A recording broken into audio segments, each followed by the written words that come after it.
Going to talk about last weekend when I was in Auckland. Some of you may have seen the Sky Tower jump video that I released today. I appreciate the support on that, but let's chop it up right now. So last Thursday, I flew to Auckland for New Zealand's Creator Con, and I actually stayed in an Airbnb, even though they were having it at the very luxurious Pullman Hotel and they were offering a discount with the hotel. I'm like, I'm not going to throw out that kind of bread for this sort of event. If you want to give me something for free, I decided to instead stay in an Airbnb, which was significantly cheaper. Now, the funny thing with today's day and age of the housing situation and a lot of people buying territories and buying properties and actually having no association. Back in the day, Airbnb used to be where you go into someone's house and you say what's up to them and you stay at someone's house that they own. Now it's this whole, I don't even know if I'm talking to a person or a corporation or a robot. In fact, sometimes I wonder if the viewers here are robots. The chat, I'm looking at the chat.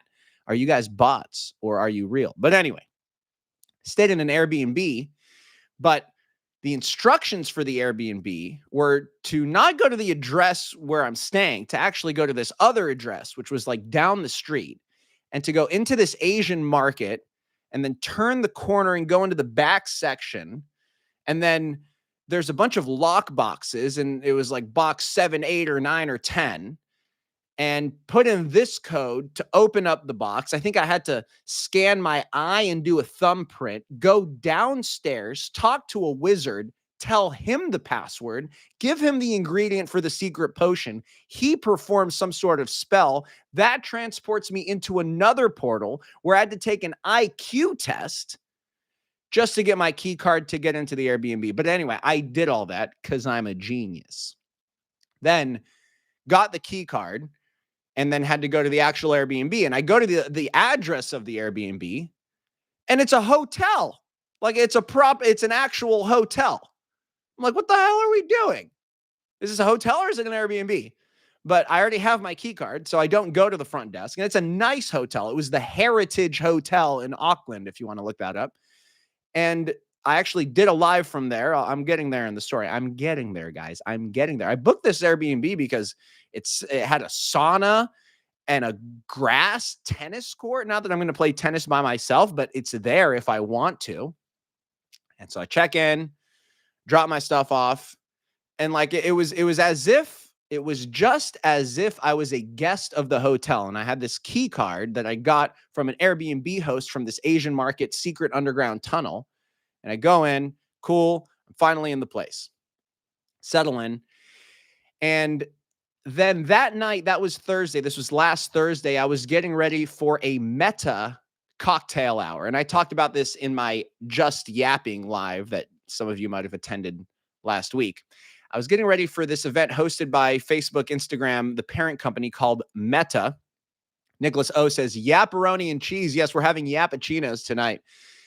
And getting warmed up for that. Didn't really know what to expect out of that event or out of the following day. I did know that I was going to meet representatives, employees from Facebook, Meta, Instagram, Threads, as well as TikTok.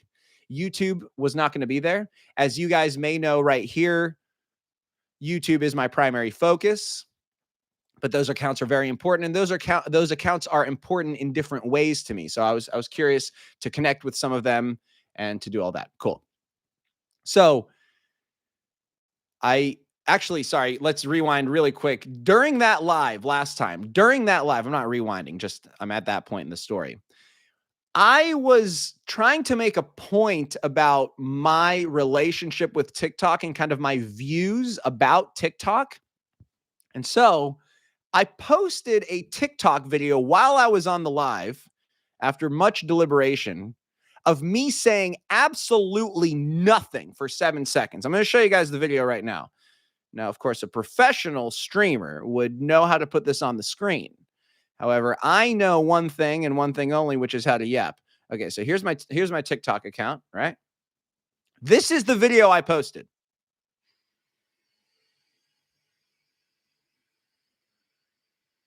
That's the whole video, chat. That is the entire video. It's 7 seconds long. I wanted to show, actually, I was kind of showing that I didn't really prioritize TikTok, is the nicest way to put it. That's the whole video. And 5 days later, it's sitting at 340,000 views. It's done better than my last 1, 2, 3, 4, 5-ish videos.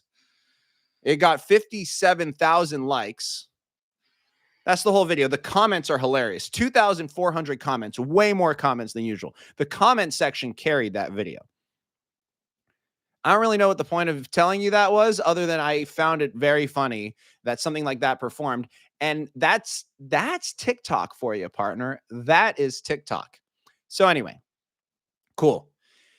Then I went to the Meta Cocktail Hour, and I was very excited to meet this woman that represents that. She's like a partner manager on Meta's behalf, my relationship with Facebook, with Instagram, but she's encouraging me to post on Facebook and also encouraging me to use Threads. We celebrated Threads' 1 year anniversary, 1 year birthday, whatever the term is for that. But the exciting part of that dinner, other than meeting the other creators, talking to her, being in a place that was my first time ever going to an event as a creator, was meeting UFC legend Dan Hooker. Chat, anybody in the chat know who Dan Hooker is? UFC fans will know Dan Hooker, Kiwi legend. And he was just casually in there. Obviously, the agency that he's with has a relationship with Meta and surely would have encouraged him to come. And I was like, I gotta go say what's up to Dan Hooker. What's going on here? He was so chill. Another thing with these events, and probably just events in general, is that not just like people are introverted, but, and I want to say like people are socially awkward, but it's kind of intimidating, right? It's kind of sometimes weird, especially when you're going by yourself to an event like this. And the catch-22 is if you go with your friend or with your partner and you're +1, you might end up talking to them instead of networking, or you're kind of like a two people. Sometimes maybe that's less intimidating. That's more approachable, perhaps. But anyway, I was there by myself, so I was kind of walking in like, should I just start yapping? I like to listen. I like to digest the environment. I like to match the energy when I go into a room. But I go in there. Oh my God, Normuda just gifted 50 memberships. Chats, that's a W in the chat. We need W's in the chat right now. Normuda just gifted 50 memberships. You're seeing them on the screen. We need likes on the stream, and we need W's in the chat right now. Jesus Christ, man. Normuda, what an absolute legend. But I digress. So, Meta Cocktail Hour. First of all, my first question after what's your name? How open is this bar? And it was open. And one of the employees also encouraged me to imbibe. So, of course, I started slamming everything in sight. Phenomenal service. Very cool. Very nice Italian restaurant. Stellar content. Engran with his daily question. Thank you very much. Thank you very much, Engran. The answer is the same. Thank you very much, partner. So everybody's having a good time. The drinks are flowing. We start chatting. You know, obviously alcohol is important in these kind of social events to get lubricated, to get that social lubrication flowing. But Dan Hooker's there. I go, what's up to Dan? Huge fan. How you doing, man? What's up? And Dan was there with his boy, and I was kind of talking to him, and his friend was also named Dan, and I was talking to them. But long story short, after 15, 20 minutes, I'm just, just being normal and just talking to people like normal people. A lot of times, famous celebrities, people that are well known in certain communities, will not be treated normally. And that I imagine that can get frustrating, or that can be like, hey, man, you can just talk to me normally. But anyway, I just talked to him like a normal dude. He was super normal. He was very open to drinking that particular night. And we talked and talked and talked. We took some selfies. I got a video of him saying, welcome to Beast Child's Cartel. Maybe I can pull this up. Maybe not. I don't want to have a stream where I'm just like showing you guys my entire camera roll. But I did I mean, I'm trying to think of some way that I can use this video. Let me see if I can show you. Welcome to Beach Charles Cartel, boys. And then we also took a shot together. Hey, no brown looking boy. No brown looking boy. These motherfuckers are gonna learn today. You're gonna learn today. He was very cool. He was cool as hell. A+, and the video on the thumbnail. Thank you very much. Keep on smiling. Thank you, thank you, thank you. So that's Dan Hooker, the man, the myth, the legend. Love that guy. Very cool, very Kiwi, very ready to party. We had a great time. We chopped it up, rock and roll. That's basically the whole story. Got the follow back on Instagram. Nothing wrong with that. Cool, cool, cool. So the next day was actually the main event. Friday was Creator Con in New Zealand. It was actually over 200. It was over 200 people that over 200 creators from New Zealand that went to this event. Thank you, Apla Singh, for becoming an associate. Thank you very much. 200 creators, agencies, Sarah V. What were the Kiwi Bank? What were some other big sponsors that were there? TVNZ was there, and agencies. Anyway, you get the idea. TikTok presented, Meta presented, Stan gifted 5. Thank you very much, Stan. Thank you very much. I got to play with the Meta Quest. I got to play with this thing. That was sick, bro. First of all, you put one of these things on. Chat, I should put up a poll, but I can't be bothered. Have any of you guys worn this? Have you guys worn the Apple Vision Pros or the Meta Quest? Just a yes or no. Oh, whoa, what's that? Oh, is that this? Cool. Some of you saying yes, some of you saying no, some of you saying skibbity. I'm telling you, it was my first time putting on one of those virtual headsets, bro. Also, just a side note, very interesting. Too broke to afford it. I hear you, partner. It was crazy. I've never worn one of those, right? And I didn't know what to expect, except it's fully immersive and headphones and all that. Bro, you put that thing on and you're transported, partner. Transported to another dimension. Like, so I put it on, and then I had these two. I'm just gonna, guys, I'm just gonna show you my whole camera roll. I mean, I think that's what this whole live is gonna be. So I'm like wearing this. I was crawling down on the ground. I was getting down low. You know what I mean? And I was just shooting things. So that's the guy that was giving me the stuff. I was wearing it. Cool, rock and roll. I'm shooting. It was sick. So I was like shooting these like puffins that were landing. It was totally insane, man. And it was crazy. It was immersive. Like, and so it's some of the stuff that they have is like augmented reality, which means you still see stuff around you, but it's added on, right? Reality is augmented, right? Vocabulary word of the day. But some of the stuff is just fully like, you have no idea what's going on. That's where you see the videos of someone like punching the wall or like running into the TV or punching their sister in the face.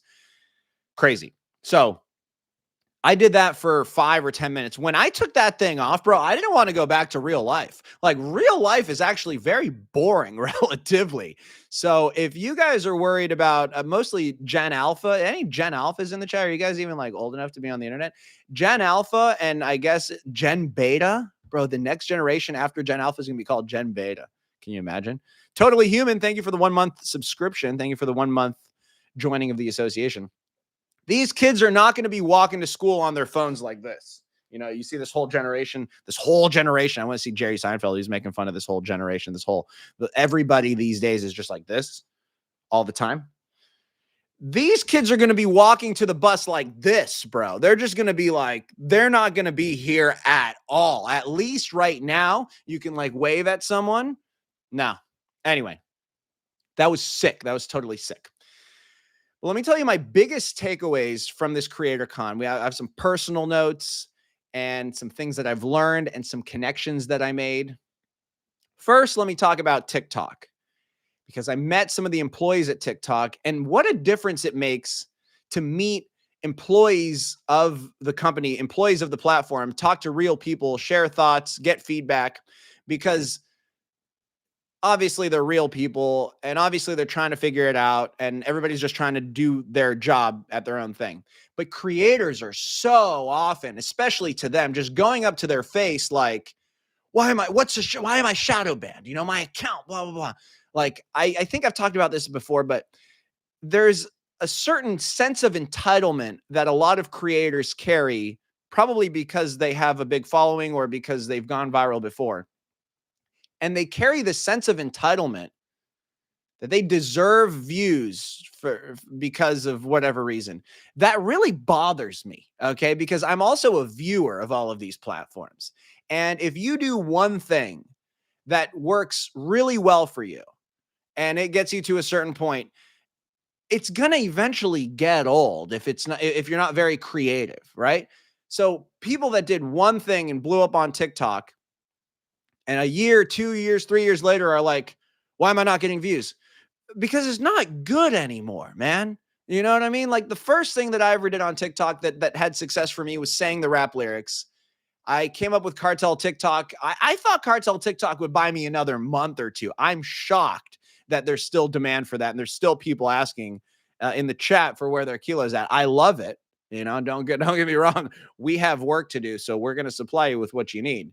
CNN, you know, the haircut videos, all these different series is eventually aiming to the point where people just like my style of humor and they like me. You know, the vlog was a big departure from any of the kind of content that I've ever made. But creators are so often blaming the app for them not getting views. Do you really think that the app is not going to push out good content? Here's another word. I said push out, right? Everybody like the video really quick. When we talk about, don't think of it like a creator makes a video and the video gets pushed out. Stop thinking like that. Think like this. A user logs on, because you guys are, everybody that's in the chat, everybody that's watching this video, if you're watching this video as a replay, you are a viewer, just like me. And when you open the app, videos are pulled to you. They are not pushed from the creator. They are pulled to the viewer. Does that make sense? So the algorithm is thinking about the viewer and which kind of content that viewer would like based on their behaviors. This is not a recording. This is live. It's not a replay. Not a replay. This is really happening. Now, if you're not watching this live, then it is a replay. That's the complicated part about today's day and age. But I digress. Videos are being pulled for the viewer. Because sometimes creators will say something so ignorant like the app, they're talking about TikTok usually. It gives you a little taste of going viral, and then they suppress your views just to make you work harder, man, to see if you really want it because they just want their create. Are you out of your mind, partner? I mean, really, how dumb are you? Like, sir, I'm sorry. Your stupidity is showing.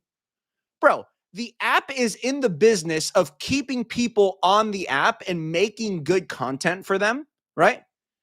Every app, this app, including as you're watching this stream or as you're watching this replay, if you're watching TikTok, that app's goal is to keep you on it.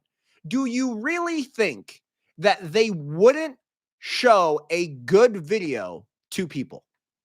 Do you think that? If you think that, you're dumb.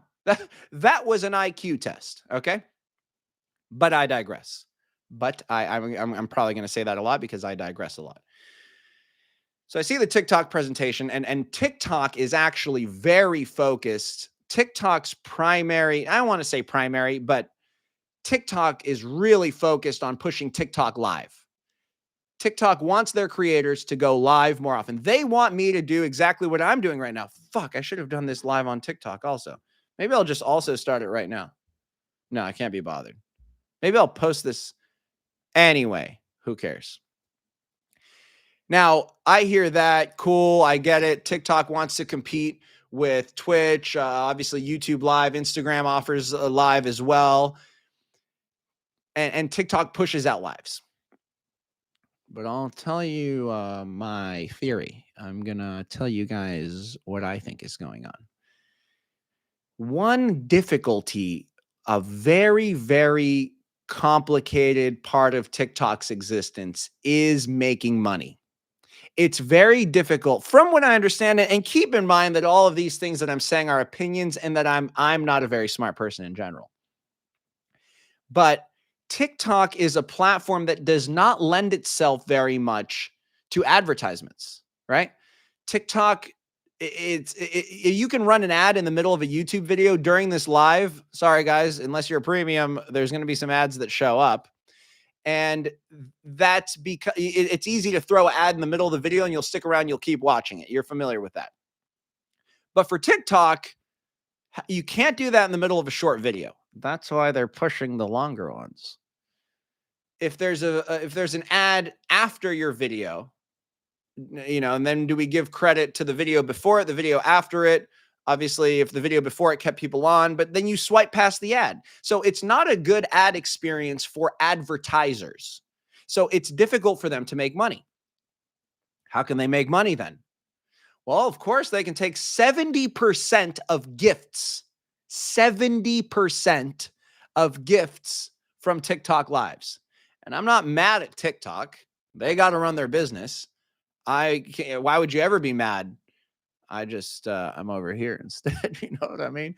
But, and don't get me wrong, YouTube takes 40%, but 70% is a large amount.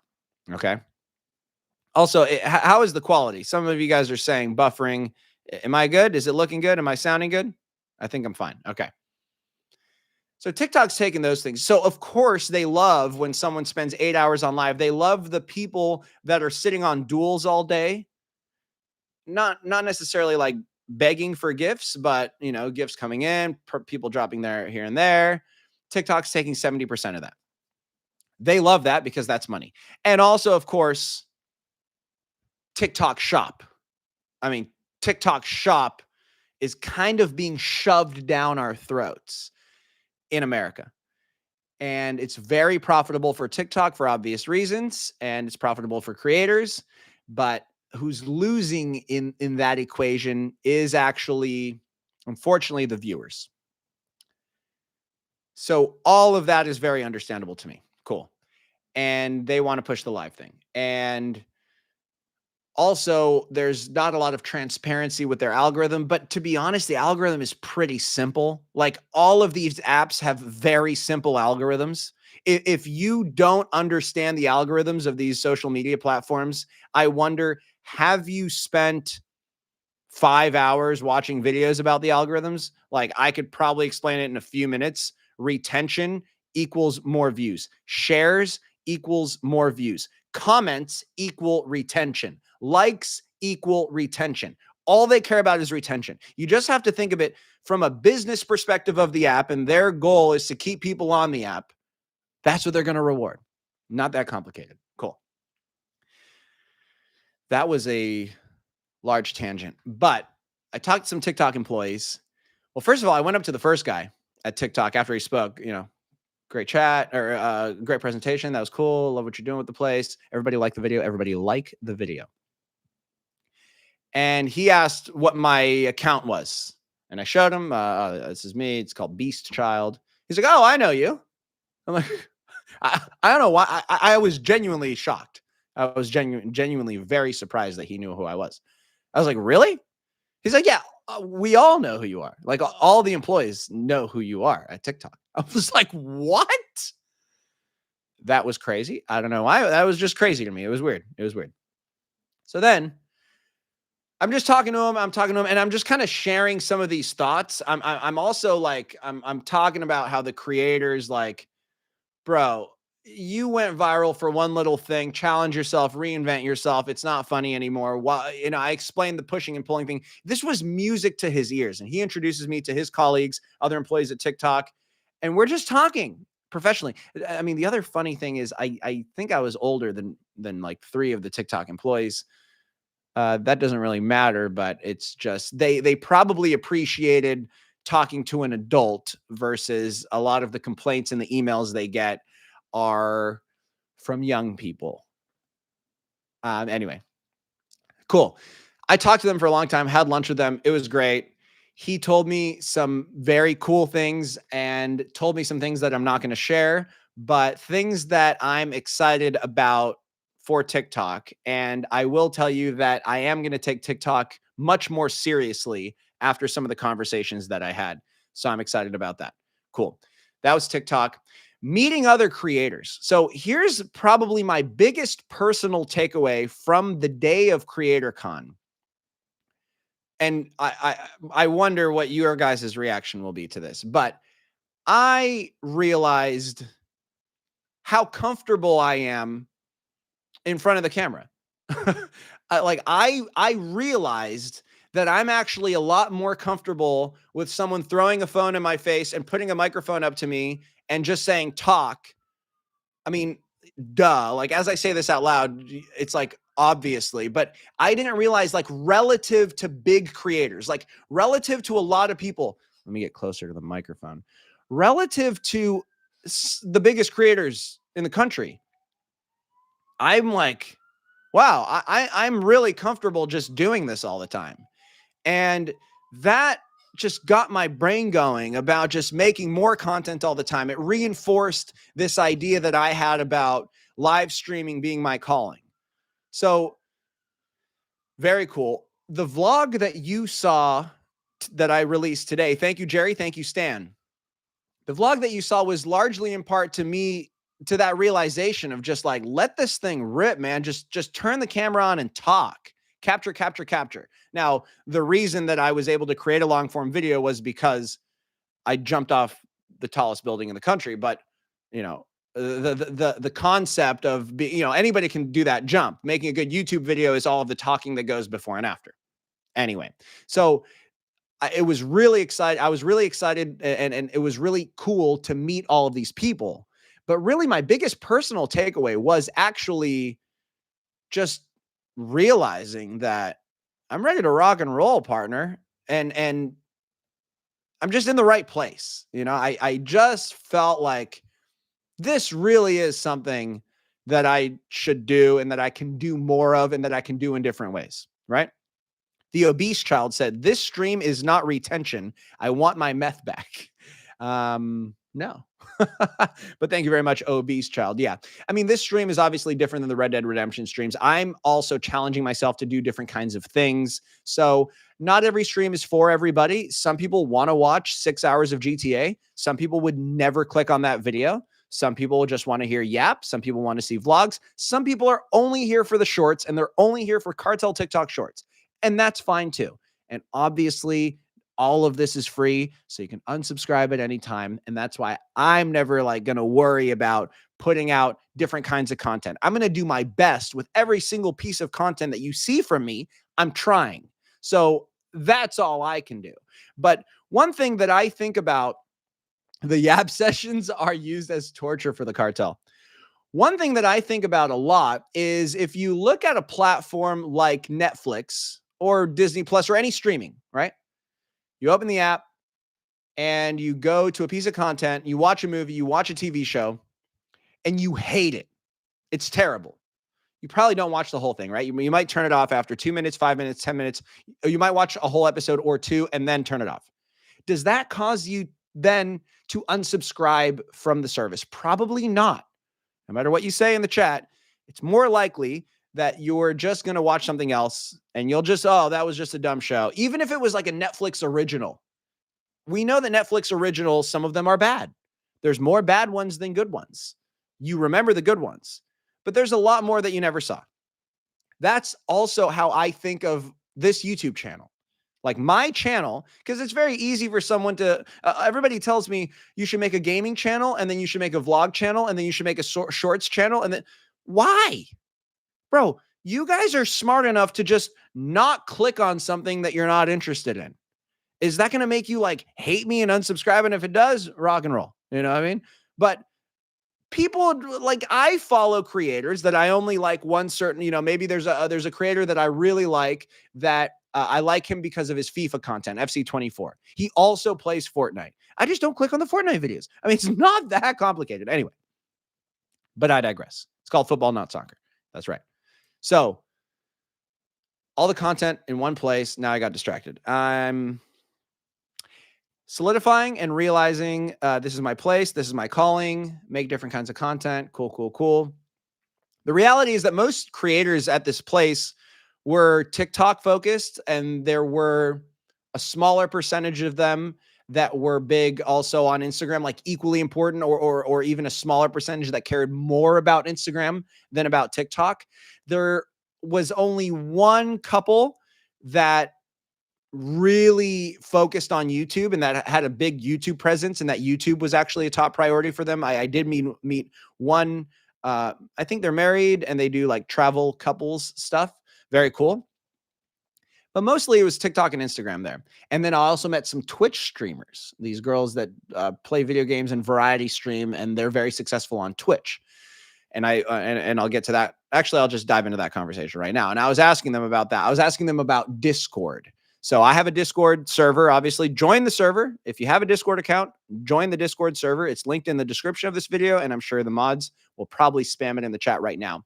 I was asking them about what do you do about like Discord drama and just Discord kind of.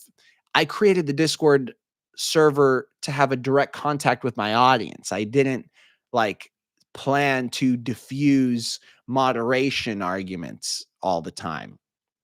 And they said to just stay out of it because it will consume your life if you do.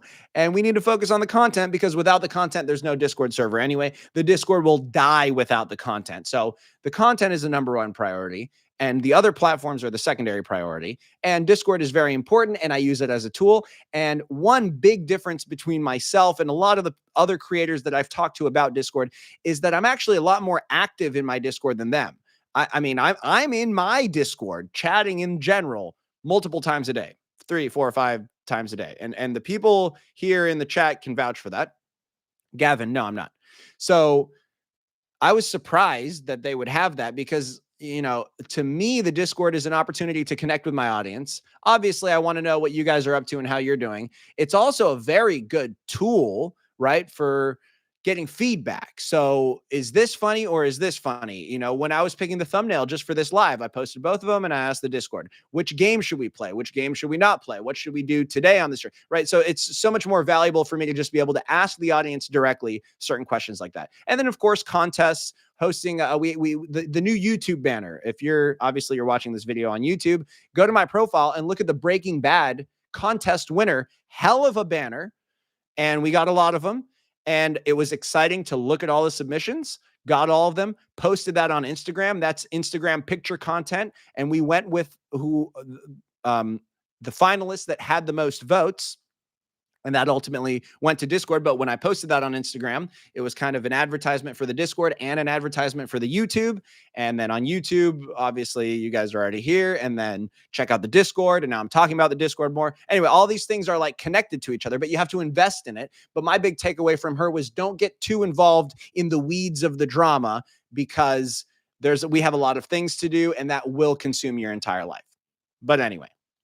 Very cool. Meeting different kinds of creators. And also I ended up being in a lot of people's like interview style videos. So there were a lot of people who will just, you know, hey, asking questions about this and that, or like, what do you think of this and that? You know, interview. Obviously, you guys know what interviews are.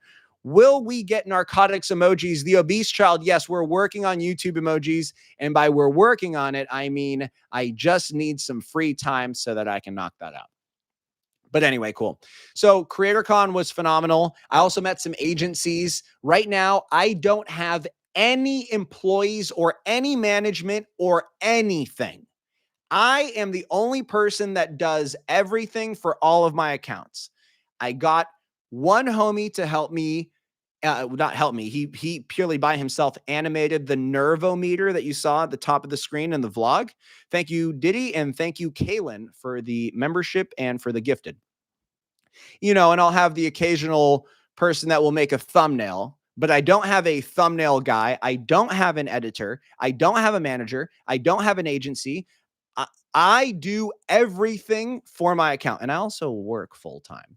Obviously, we have moderators in the Discord and we have a head admin. You know, you need to have some structure with over 9,000 members in there, but I do everything by myself.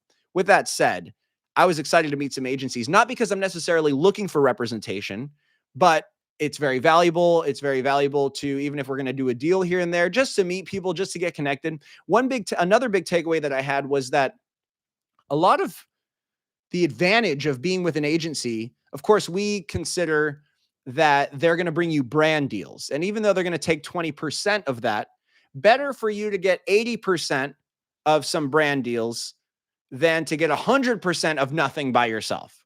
And for most creators, they're never going to get inbound offers. So they either have to do cold outreach and then you're negotiating by yourself and you really need to know what you're doing. You need to know your prices. You need to know your leverage, or you can let an agency do it for you. They do most of the talking and then you give your input and you take 80% of that. The obese child said, can I be your thumbnail guy? I make them. Yes, I would love for you to be my thumbnail guy. I need a thumbnail guy or girl. I need an editor. I need all of these things, but I'm not in a rush and I'm going to keep doing stuff. Cool. One of the biggest advantages of having an agency is not just the brand deals. It's actually your invitation into these kinds of events. Like I've never been to anything, mostly because I don't have an agency and I'm just doing everything by myself. So like my friends that are like going to the Super Bowl and the Grammys and whatever cool events, F1 and I keep thinking of sports because that's what's exciting to me. Richie says you can still do lines, right? I can still read lines. Yes. And I know that's not what you're talking about, but the agencies are going to get you these invites into these very cool celebrity events. Great. So I connected with some of them. I'm going to have some conversations, rock and roll agencies. That was the other cool thing. Great food, great vibes, made some good friends, like followed a bunch of people, followed back. I'm really excited to have met people that I can exchange ideas with. But really the biggest change, the biggest value take from that day was my realization that I'm actually a lot more comfortable on camera and talking than most people. I didn't realize that. Maybe it's because I don't go outside enough, even though I do go outside, but you know what I mean? Because I don't have any reference point. I just am comparing myself to my past self. And of course I'm getting better, but I didn't realize I'm looking around. I'm like, why don't you guys just like talk when someone puts a camera in your face? Like, why don't you like do something funny? Anyway, cool. So that was sick. That was CreatorCon. Then there was an after party and I took an Uber with TikTok employees. I felt like a VIP out of all the people there. I got in an Uber with 4 TikTok employees and they invited me to the office. Like in the future, they're like, come by the office, film content. We'd love to have you. And I'm really excited about things with TikTok. That's neither here nor there. Cool. I still love YouTube. And I wish YouTube was there, but at the same time, none of the creators were YouTube focused except for myself and one other couple. So that was great. That was CreatorCon New Zealand. The next day, Saturday, didn't have a plan, didn't have anything to do. So we went and tried Broke Boy Taco. Any New Zealanders will probably have heard of Broke Boy Taco. Is this guy from Kentucky that brought authentic birria tacos to New Zealand. Probably the biggest thing that I've missed when I came to New Zealand was Mexican food, because I love Mexican food, man. And obviously being from California, especially Los Angeles, some people say that Los Angeles has the best Mexican food in the world, and even better than Mexico, which in Mexico, they don't even call it Mexican food. They just call it food, which is understandable. But anyway, I've missed Mexican food. So Broke Boy Taco, American guy. He has a very cool story. In fact, was just recently co-signed and invested in by Israel Adesanya, became an investor in Broke Boy Taco. And he started off as a stand that would sell out, line down the street, opened up a brick and mortar, like a proper store, line down the street. And now he's going to open more locations. Obviously, the business is going to scale. Very cool. Unfortunately, when I went there, I didn't get to meet him because he wasn't there, but everybody was so cool. The cashier recognized me from my content, said, what's up? He was cool as hell. Shout out to him. And the tacos were fire, unreal. I could show you another pic off my camera roll, but just picture the best tacos you can possibly imagine. These were better. I posted them on my Instagram story. So if you follow my Instagram, you saw that, but if not, start now. I digress. That was Broke Boy Taco. We were also interested. This is me and a couple of the homies. So you guys saw Win Wolf in my vlog, and you also saw Wilson. Wilson is cool in my vlog, and also Jaden. I think it was Jaden in my vlog as well. He's the homie. Cool. He filmed a lot of that. California clears Mexico and Mexican food. That's Obese Child. Let me ask you guys, does LA have better Mexican food than Mexico? Most people are probably going to say yes, because they're not in Mexico, but I'll take it. We looked for clothing. Wanted to meet, I mean, I didn't expect to like meet Stan Walker, I think is his name, but I wanted to connect with those guys. And I just like what they're doing over at Clothing. And I would like to see if maybe we can do something together. They, I guess, don't have a store. And then we went to another location. I guess it was a warehouse and it was a weekend. Very dumb idea of us to not do our research. So then we were roaming around on Saturday in Auckland with one more day there. Didn't know what to do. Didn't have a plan. And that's when I was like, I'm just going to jump off the Sky Tower. Guys, should I just go jump off the Sky Tower? And they're like, no way. I knew that was a thing that they offer. And that's where the idea came from. We were just looking around, saw the Sky Tower, jump off. Richie Moreno says $1 for 4 tacos in Mexico can't beat the price. And Richie, that's 100% correct. I mean, you go down to Tijuana, we from San Diego, it's like an hour or something like that. I definitely done that more than a few times, probably more than I should have. And sometimes for business. Anyway, I digress. Fire. Yeah, you can't complain. And I mean, obviously, all of it's fire. I was kind of making a joke. It's just very good in LA. Obviously, it's very good in Mexico. So, jumping off the Sky Tower, basically just had that idea and then decided film a vlog. And it was kind of on the back of how the day before I'd realized things and stuff like, man, I'm like built for this. I'm ready to just yap on social media, on YouTube. Like I can really do this YouTube thing was kind of a big takeaway of mine. So the vlog was just right away, let's practice. So I just talk.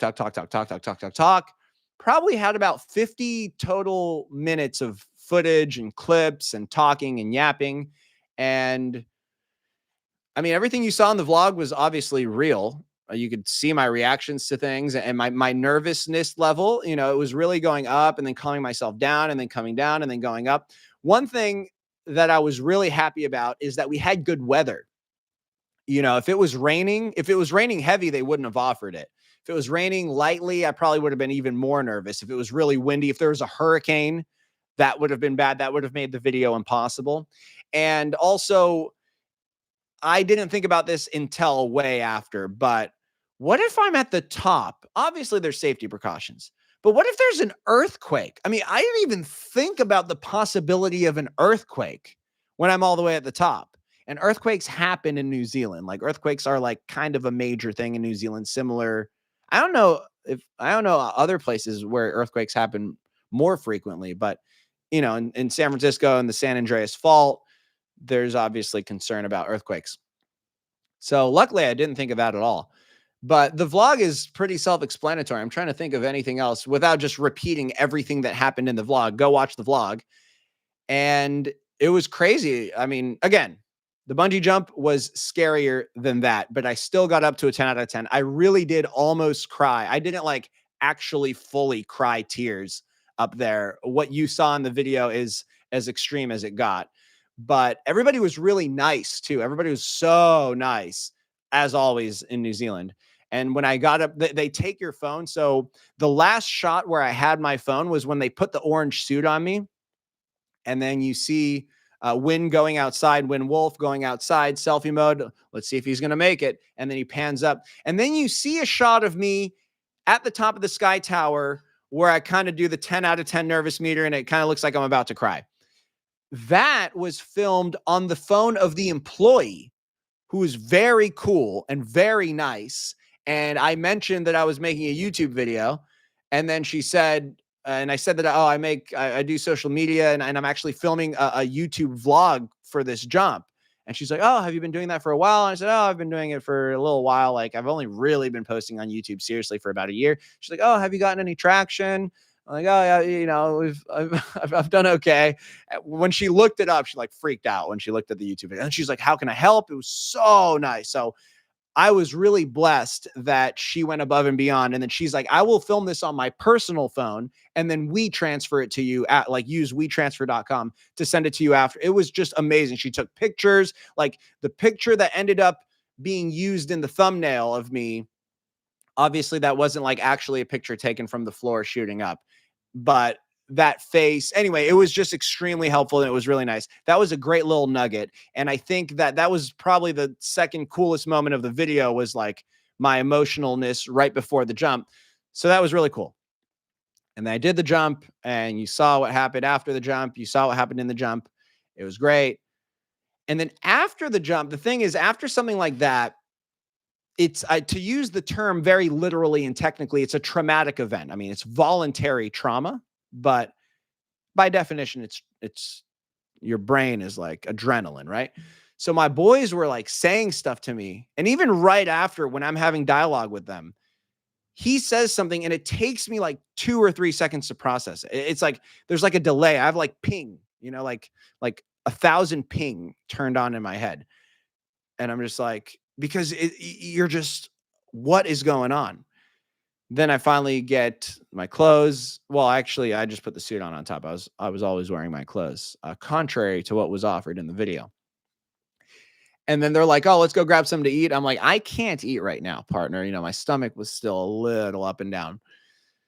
So then that was it. And then I had all the footage, and I just immediately started editing the vlog, and I started like putting all the clips, and I used CapCut, guys. I mean, I'm kind of impressed with myself as far as what I was able to do with CapCut, but that was literally just CapCut on my phone, grinding, grinding, grinding, grinding, grinding, grinding. And I probably spent 25 hours total editing that video on my phone on CapCut. And before you start thinking, wow, that's like a normal smart editor with a computer could definitely edit that whole video probably in 4 hours at maybe in 2, maybe in 7, but it would not take them more than a business day. Thank you, Stan, for that, Mexico. So anyway, started grinding it on my phone. And then my boy, Theo Shakes. Have you guys heard of Theo Shakes? I cannot recommend enough his TikTok or Instagram page. I'm not sure how active he is on YouTube. Theo Shakes, go check him out. Very, very funny. He was doing stand-up for the second time in his life, I guess. And so I went to go like check him out, support him. Went out there, very cool. And I get there, and turns out that it's a competition to find the next big comedian in New Zealand, Richie Moreno, also supporting Mexico. Thank you very much, Richie. So I'm getting there, and it's basically going to be 10 different comics that all have 5 or 6 minutes to be funny, but short sets, and there's a judge in the back, and they're going to pick 1 or 2 or 3 of them to like move on to the next round. And then there's going to be a next round with different audience, and it's a smaller group. And then they're going to pick a winner in October. Anyway, so my boy was going, and I didn't even know that it was a contest. I was going to say what's up to him. Turns out he didn't even know it was a contest either. He just asked the manager if, or whoever it is organizing the event, if he could go up and do 5 minutes, 6 minutes. I also think that's a very good skill. I really commend and respect him for challenging himself like that. And it's surely a very good skill to have. I have never gone on stage in that fashion. I've never done stand-up, but I have a couple different times written a couple different bits, and it's something that I have in mind that wouldn't hurt to try out. I imagine that you guys would be excited to see me either fail or do decently, and it would make good content either way. Maybe live stream it, that type of thing. Theo was even saying that I could probably have an event. I could just probably host an event just from my viewers, with some of the reach that we have in some like bigger cities. But anyway, very cool. That was sick. Some of the people that did stand up were so bad, bro. Like so bad. Obviously, I'm not going to say any names because I don't remember them. I mean, one girl went up there, and I'm like, are there even any jokes in this? And then she was talking about how she had clinical depression. And I was like, this set isn't exactly helping her clinical depression, if you know what I mean. Mental health is a thing. It was so bad, bro. I hope she's okay, and I hope she's still with us. I hope someone's checking on her. But most of them were bad. A couple of them were good, and a couple of them were great. And Theo was one of those. Theo's my boy. I'm not just saying that because he was my boy. He's a legend. That was sick. Hung out with him, chopped it up with the boys. And that was that. It was very cool. And then the next day, I'm still grinding the edit the next day. So then it's Sunday, and this is my travel day. But going back to being in that hotel Airbnb, right? I I had to check out at 11, but it's Airbnb. It's not with the hotel. And the Airbnb didn't give me any checkout instructions. They had this whole thorough checking in thing. He didn't say anything other than 11 a.m. And my flight wasn't until like 7 p.m. Jerry, welcome to the cartel. Thank you for joining the association. My flight wasn't until 7. So I'm like, what am I going to do all day? Now they have a sauna, and the sauna has a shower and a gym and all that stuff. So I actually stole the shampoo conditioner thing, and I packed up all my stuff with my key card, and I stole one of the 2 towels. Now remember, it's not part of the hotel, so I can't necessarily just like give something to the front desk. But I'm going to take the towel and I'll come back after and just throw the towel in front of the door, or give it to the front desk and say, oh, I was actually my bad. I took this on accident or whatever. So I walk out of my place with all of my stuff at 10:50, and I go to the sauna, and I just hang out in the sauna for 30 minutes, an hour. Do the sauna, in and out, pool. Then I'm in the jacuzzi spa pool, kill another 30 minutes, another hour. Now it's getting like more like 1 p.m. And then I'm done. I did my whole shower. I did everything there, and I had all my stuff. And then I went back, and I'm like, let me just see if my room key still works. And it did. So I just went back in my room, and I just hung out. That wasn't that interesting, but I think that was funny how I was able to do that. And I stayed in my room, still had a couple beers left. So I drank one of them, and then I drank the other one, and just chilled there until my friend hit me up. And then we went out to lunch. When we went out to lunch, I was talking to my friend Win Wolf. You saw him in there. My friend Jackson came in, and we were talking to Jackson, talking about like life, optimizing workflow, utilizing your time, creating content, what kinds of content, different platforms. What does he want to do? He's like a cinematographer, film guy, very, very good, smart filmmaker guy.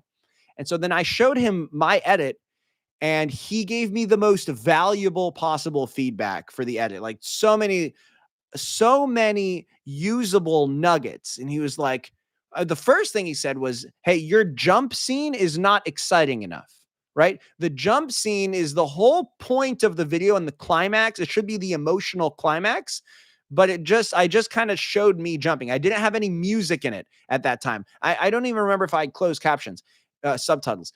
I didn't have, what you see now is 100 times better than that. He was like, you have to put a riser sound effect. Crazy. I wouldn't have known what that was.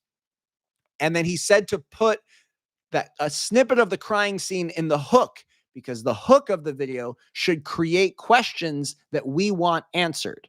Because I'm always worried, if you put something in a hook, is that going to make people not watch it, or that kind of ruins it later? But it doesn't, because it's not the whole thing. It just creates questions.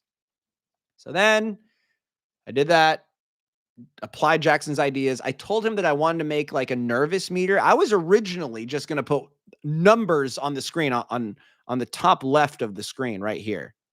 And I was going to just put like 2 out of 10, 5 out of 10, 8 out of 10, just numbers. And then I wonder if I can make like an image. He's like, oh, I can animate a nervous meter. And then we came up with the term nervometer. Actually, my wife came up with the term nervometer, wife. So then that's that. And then I just ate lunch and took a bus to the airport and grinded the edit on the bus. Bus ride wasn't long enough. Grinded the edit while I was waiting for the plane. Wait wasn't long enough. Grinded the edit while I was flying on the plane. The flight was so like, I was like, boom, boom, boom, boom. I was like, can we do another lap? I'm not done yet. Got home, grinded the edit, thumbnail, got everything done, posted the video. It premiered today. You guys are awesome. And that's the story.